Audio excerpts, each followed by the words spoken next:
Hi guys, it's Eileen coming at you from Just Kettlebells. I'm going to do a little video on week 1 for the April squat challenge. The challenge in April is to progress through a range of squats. The first week we're doing bodyweight squats. And so what I want to do today is show you first what good form is in a bodyweight squat, and then work through some regressions, because not a lot of people can attain good form even in bodyweight.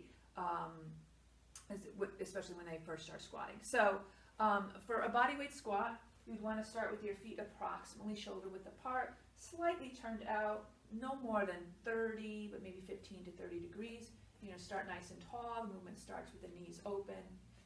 You sit back and down. And so this is the position that we're looking for in a bodyweight squat. We're going to go deep. We want the shins approximately parallel with the torso. And the hips below the knees, below the shoulders. Now this is pretty deep. You only need to come, where you want to come for the squat position is to get the crease of your hip here below your knees. So that's what we're looking for. We don't want knees to collapse and come over toes. We want knees to be tracking the toes, so wherever that position is. The other thing we don't want to happen is what's called butt wink. We don't want our butt to collapse under this.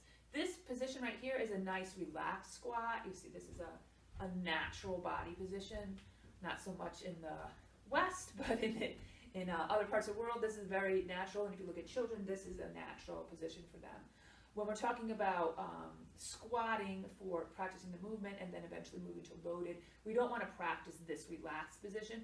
We want to practice an engaged position. So finding the bottom of the squat where you have an engaged position and then are able to come up in one piece and no tip forward. What often happens with squatting is, because of a variety of reasons, which we'll go through some of them, we start to come down into our squat and then we tip forward. We feel like we're going to fall over, we tip forward, and then we come down and we think this is a squat. This is actually a nice hinge. My hips are not below my knees. So this is not a squat. Squat, I need to get my hips below my knees. Some people think, is that bad for your knees? What I often explain is it actually takes the pressure off your knees, because the joint that's carrying the weight in this squat is my hips. The joint that's carrying the weight in this squat is my knees. So this is actually much better for your knees to come squat below and carry the weight in your hips. And it also makes it much easier when you come up, because you're generating power from pushing through your feet, generating from your hip power, rather than here where you're getting into your knees and often don't come up in one piece. So that's the form that we're looking for. We're going to go through some regressions. The simplest regression is rocking. And so you come down on all fours. And we're going to have our toes. You can't see my toes in this because it's cut off, but toes are pointed up and on the floor. And so I'm going to rock back and forth. And what we don't want to do, I'm actually going to turn around. Where we want to rock, what we don't want to do is rock so far back that we lose that butt. See how my spine moves and gets rounded. We don't want to do that. So practice your rock, keeping neutral spine, butt elevated, so your butt is not tipping over. So this is a nice rocking position. And you can see when I'm in this position, if I were squatting, my hips are coming past my knees, so my hips would be below. One way to get this with some core activation is to use a ball and put that right behind and really press in on it. And then so you're going to rock here, and then you can feel this engage your core, which is critical in the squat. So that's regression number 2. Regression number 3 also involves rocking. And here we're just going to rock and try and find our squat. So I'm going to have you come rock, and then eventually, put that away, rock to squat. And then we're going to come back and rock and bring yourself up to squat. Now what often you'll see, well, I shouldn't say what often, but what might happen is it's impossible to come up into the squat and get the heels on the floor. And that usually has to do with ankle mobility, which we'll get to some drills for that next. So rock to squat would be another way to practice that. Try and find that where you can get your feet on the floor, and then can you find the bottom of your squat position. Another way to find the bottom of the squat position is to hold on to a wall. And so again, you're going to start nice and tall. You're going to go through the same motions as you would as if you were doing a freestanding squat, but you're going to hold on to this wall to help keep yourself straight and not tipping forward. And so we're going to come on down, and then you're going to find the bottom of your squat. While you're here, you might want to pry out a little bit, and then come up. So again, this is a nice place to find the bottom of the squat with the ankles, with the heels on the floor. Pry out a little bit, make some space, and come up. That was regression number 4. Regression number 5 involves a ball.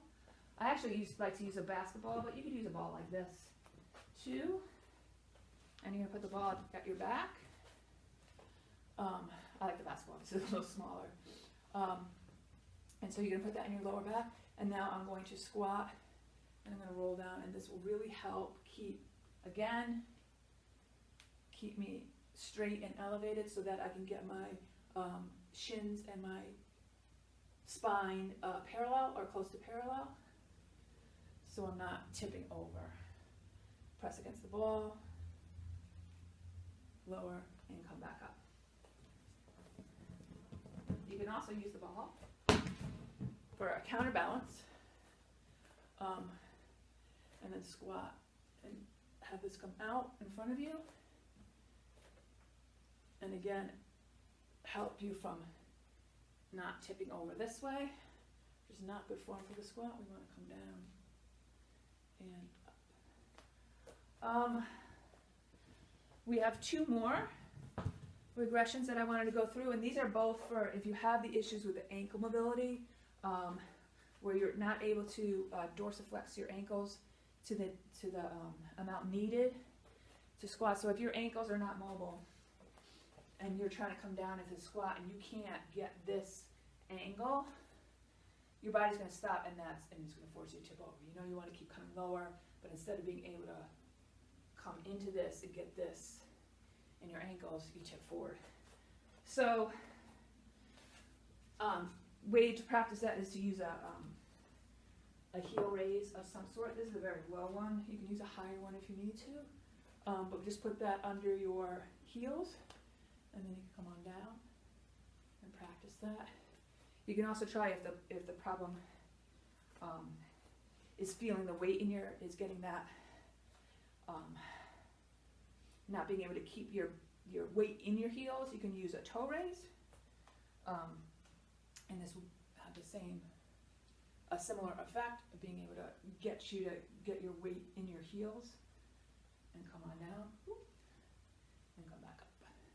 So that's 8 regressions on the bodyweight squats that you can practice. And so if I want you to find where you are. So practice the regressions for where your squat is.